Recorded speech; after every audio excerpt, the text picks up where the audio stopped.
Welcome to Youth Group tonight. I'm so excited that you are here. Now, I've been thinking about it for the past couple of days, and this would have been the last night of Youth Group for the rest of the year. I want to mourn! Which is just crazy. Like, we missed worship together. I didn't scream and I didn't cry, and I need to. We missed other events that we were going to do, and we just missed being together and hanging out. I don't know about you guys, but I miss you guys. I miss being around you guys. You guys are my favorite people, and so I'm bummed about that. But I do know that we have a great night of worship tonight from Zach and Abby Gordy. They're so amazing at what they do, so talented, so much better than me. And then I got a message tonight that I think is going to be really helpful. So stick around, but till then, we got a funny video, so here we go.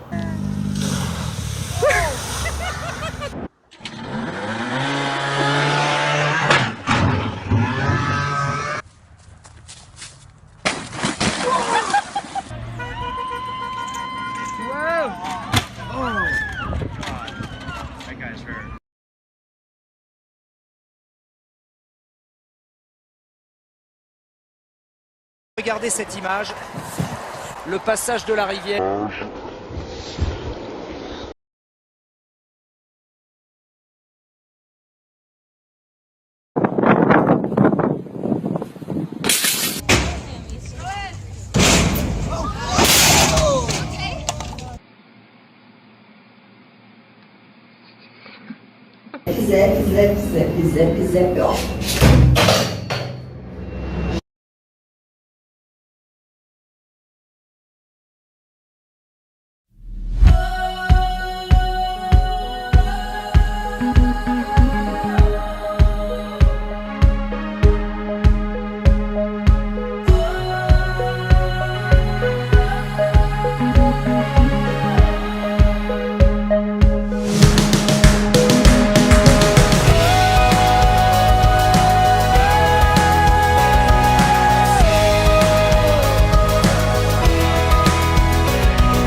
Hey guys, welcome to another week of worship here with my sister Abby.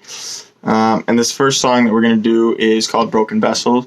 And, the chorus is just, oh, I can see you now, I can see the love in your eyes. So I just encourage you guys to, while you're listening to the song, maybe singing along at home, you just feel like God and you can see him. But we're just going to jump right in, so.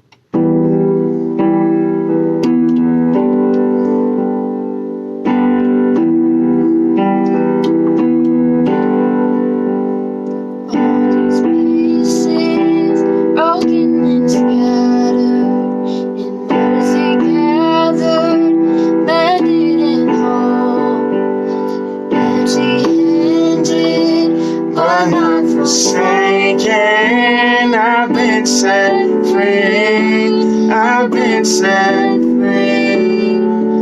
Amazing grace, how sweet the sound that saved a wretch like me. Oh, I once was lost, but now I am found. Was blind, but now I see. I can see you now. I can see the love in your eyes, laying yourself down, raising up the broken to life.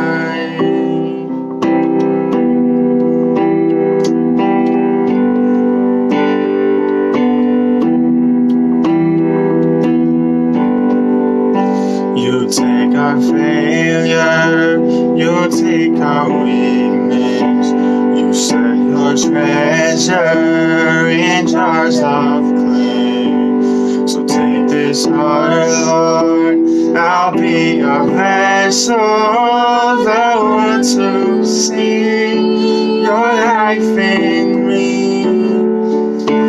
Amazing grace, how sweet the sound that saved a wretch like me. Oh, once was lost, but now I am found. Was blind, but now I see. Oh, I can see you now. I can see the love in your eyes, laying yourself down, raising up the broken to life.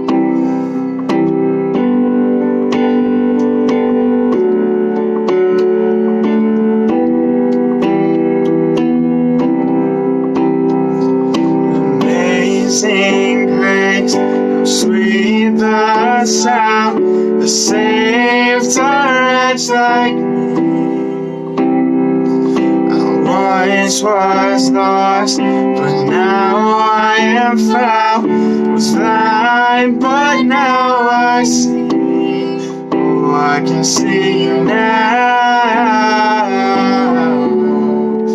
I can see the love in your eyes, laying yourself down, raising up the broken to life. So just the other day, I'm sitting in my office and I'm about to get on 7 hours of Zoom calls that day. And not only all those Zoom calls, but I had 2 sermons to prepare for. I had to spend time with Maddie and Izzy. It was just like one of the most exhausting days. And as I was sitting there getting ready to be on my 5th hour of Zoom calls for that day, I had my eyes closed in my office. It was like 10 minutes before my meeting. I'm thinking like I felt like I couldn't do it. And I was just thinking to myself, like, I just want to go home. I just want to go to bed. I just want to do anything else. I just don't want to do 2 more hours of Zoom calls. And it was just one of those moments where I'm like, I'm tired. I'm exhausted. And it was honestly just really, really tough. And I think that probably some of you guys are feeling the same exact way. When it comes to Google Hangouts, you're so sick of doing school online. And I get it. I'm right there with you. I don't like it any more than you do. In fact, I hate where it's at, where we always have to be on technology, even if we just want to talk to one person, right? It's just not fun at all. And so I want to talk to you tonight about this whole topic of mental exhaustion. I want to ask you that question too. If you're feeling exhausted, if you're feeling like you have screen fatigue, and you're feeling like you're mentally just not there because you just feel so tired of what's been going on the last couple of months, how do you deal with being emotionally exhausted? How do you deal with being mentally just wiped out? I'm not talking about like, hey, I'm so tired, like I just need to go to bed, like because you just ran 10 miles. I'm saying like, how many of you are feeling emotionally exhausted, and how do you deal with that? How do you take care of that? When we look at the life and the story of Jesus, I think a lot of times we jump in the Bible to the miracles of Jesus and the amazing, powerful things that he did, like when he turned water into wine. It's like, ooh, like sketchy Jesus. I want to read about that, right? Like when Jesus healed the man with leprosy, like that's a powerful story. When he resurrected from the dead, that's a powerful story, right? That's important. But I think one of the things that we overlook in the Bible and in the life of Jesus is his prayer life. In fact, in Mark chapter 1, verse 35, it says, very early in the morning, while it was still dark, Jesus went out to pray.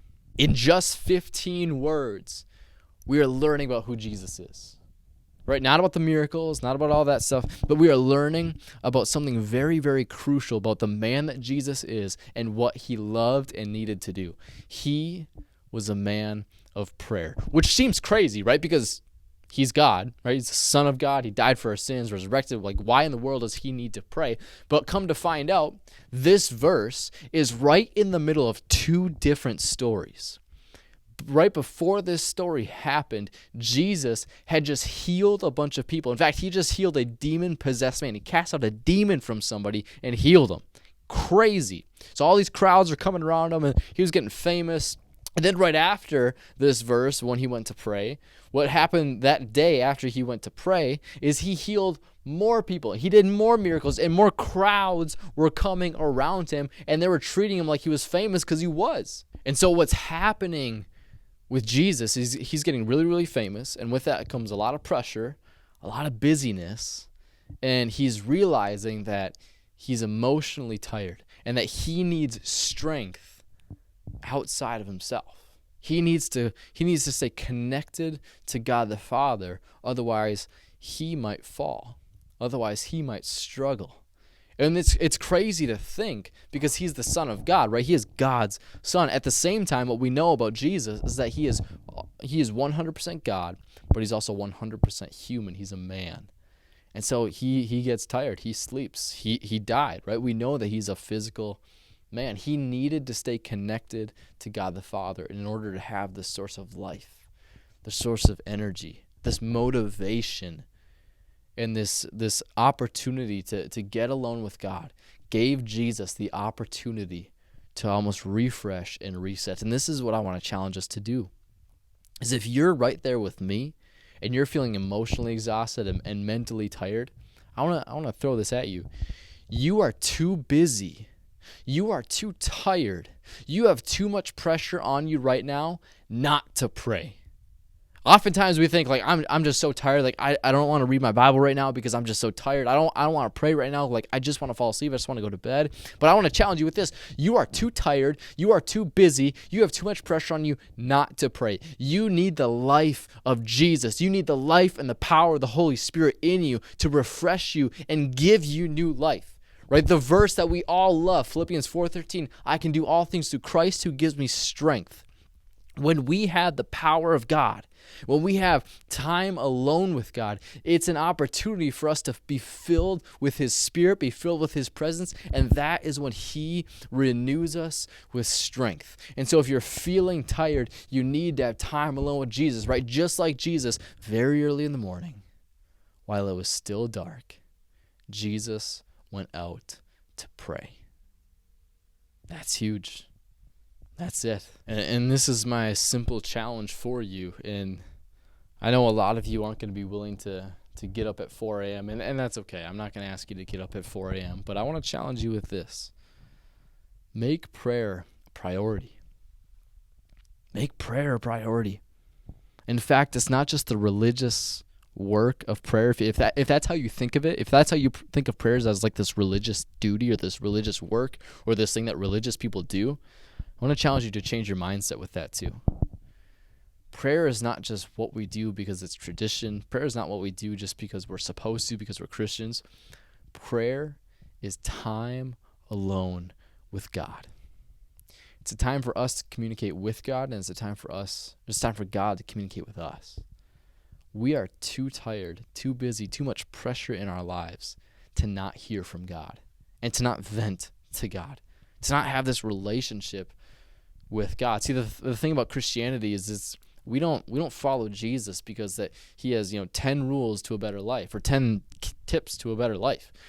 We follow Jesus because he is the person who can give us life. He is the one our source of life comes from. He is the one that refreshes our soul, that gives us grace when we need it, that gives us energy, that gives us motivation when we need it. He's the one that gives us strength when we're weak. He's the one who heals us when we're sick or sinful or frustrated. He is the source of life. In fact, he says this. He says, "Come to me, all who are weary and burdened, and I will give you rest." And for me, that's it right there. That's who Jesus is. When I'm feeling tired, when I'm feeling exhausted, it's not, hey, run to Netflix and binge watch The Office. It's not, hey, run to my phone and just scroll through TikTok. But what I've had to learn is that Jesus is the one who gives me rest. He is the one who gives me life and life abundantly. And so if I'm tired, if I'm emotional, if I'm exhausted, if I'm frustrated, if I'm on my last leg of emotional energy and mental energy, I need to run to Jesus. Because he is the one that gives me life. He says, "Come to me, all who are weary and burdened, and I will give you rest." And if that's you, if you feel weary and burdened, just come to Jesus. I think one of the reasons why we don't often do this is because maybe we're scared.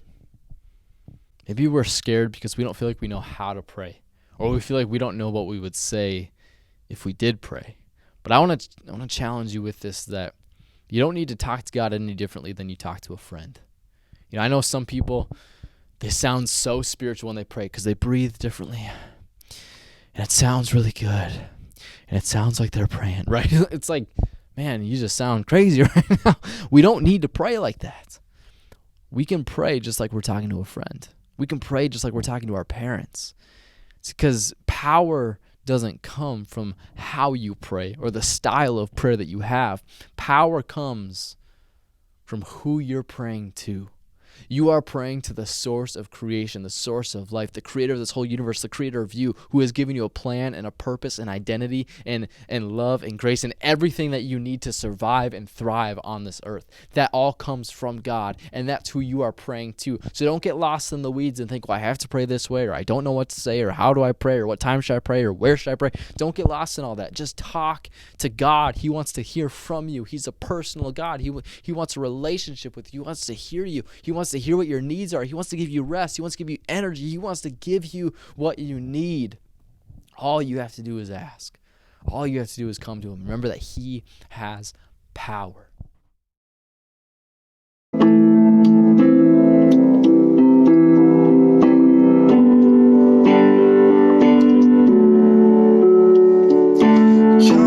like fire in the winter. Come like water in the desert. Come like oil running without end. Holy Spirit, come.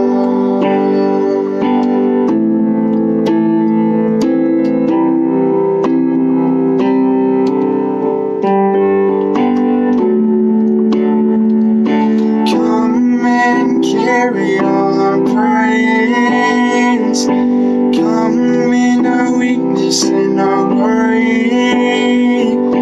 Come with our passion to celebrate the Son. Holy Spirit, come. Holy Spirit, come.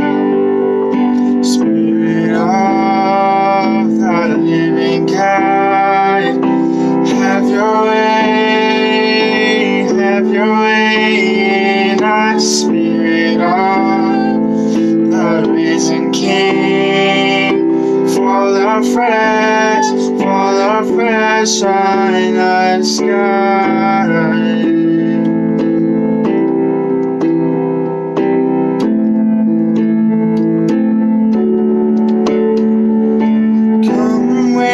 Power from above.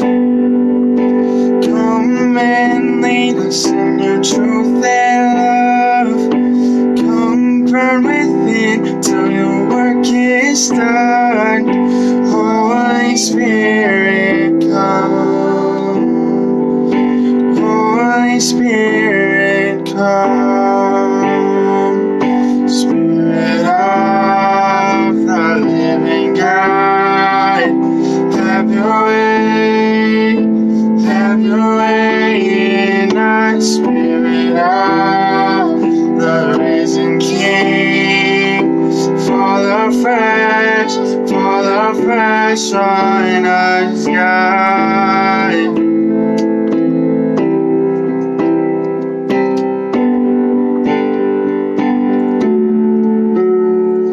Consume me, Lord, take all of me. I'm not my own, 'cause I am yours. Consume me, Lord, take all of me. I'm not my own, 'cause I am yours. Consume me, Lord, take all of me. I'm not my own, 'cause I am yours. Consume me, Lord, take all of me. I'm not my own, 'cause I am yours.